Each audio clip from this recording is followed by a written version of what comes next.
ಬೆಂಗಳೂರಿನ ಲೂಲು ಮಾಲ್ ಎದುರು ಹೊತ್ತಿ ಉರಿದ ಕೆಎಸ್ಆರ್ಟಿಸಿ ಬಸ್. ಶಿವಮೊಗ್ಗಕ್ಕೆ ಹೊರಟಿದ್ದ ಪ್ರಯಾಣಿಕರು ಕೂದಲೆಳೆ ಕಿಂಚಿತ್ತಿನಲ್ಲಿ ಪಾರು. ಗುರುವಾರ ರಾತ್ರಿ 10:15ಕ್ಕೆ ಮೆಜೆಸ್ಟಿಕ್ನಿಂದ ಶಿವಮೊಗ್ಗಕ್ಕೆ ಹೊರಟಿದ್ದ ಕರ್ನಾಟಕ ಸಾರಿಗೆ ಬಸ್ ಲೂಲು ಮಾಲ್ ತಲುಪುತ್ತಿದ್ದಂತೆ ಬೆಂಕಿಯ ಜ್ವಾಲೆ ಕಾಣಿಸಿಕೊಂಡಿದೆ. ಬಸ್ಸಿನ ಕೆಳಭಾಗದಲ್ಲಿ ಬೆಂಕಿ ಇರುವುದನ್ನು ಗಮನಿಸಿದ ಸಾರ್ವಜನಿಕರು ತಕ್ಷಣ ಚಾಲಕನಿಗೆ ಎಚ್ಚರಿಸಿದ್ದಾರೆ. ಇದರಿಂದ ದೊಡ್ಡ ಮಟ್ಟದ ಅಪಾಯ ತಪ್ಪಿದೆ. ಚಾಲಕ ಕೂಡಲೇ ಬಸ್ ನಿಲ್ಲಿಸಿದ್ದು, ಪ್ರಯಾಣಿಕರು ಕೆಳಕ್ಕೆ ಇಳಿದ ಕೆಲವೇ ಕ್ಷಣಗಳಲ್ಲಿ ಇಡೀ ಬಸ್ ಬೆಂಕಿಯ ಕೆನ್ನಾಲಿಗೆಗೆ ಸಂಪೂರ್ಣವಾಗಿ ಸಿಲುಕಿದೆ. ಸುದ್ದಿ ತಿಳಿದ ತಕ್ಷಣ ಸ್ಥಳಕ್ಕೆ ಧಾವಿಸಿದ ಅಗ್ನಿಶಾಮಕ ದಳದ ಸಿಬ್ಬಂದಿ ಕಾರ್ಯಾಚರಣೆ ನಡೆಸಿ ಬೆಂಕಿ ನಂದಿಸಿದ್ದಾರೆ. ಬೆಂಕಿಯ ಅವಘಡಕ್ಕೆ ನಿಖರ ಕಾರಣ ಇನ್ನೂ ತಿಳಿದು ಬಂದಿಲ್ಲ.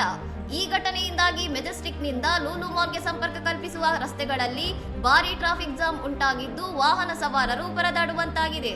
ಇನ್ನಷ್ಟು ಸುದ್ದಿಗಳಿಗಾಗಿ ನೋಡ್ತಾ ಇರಿ ಸೌರಂ ಟಿವಿ.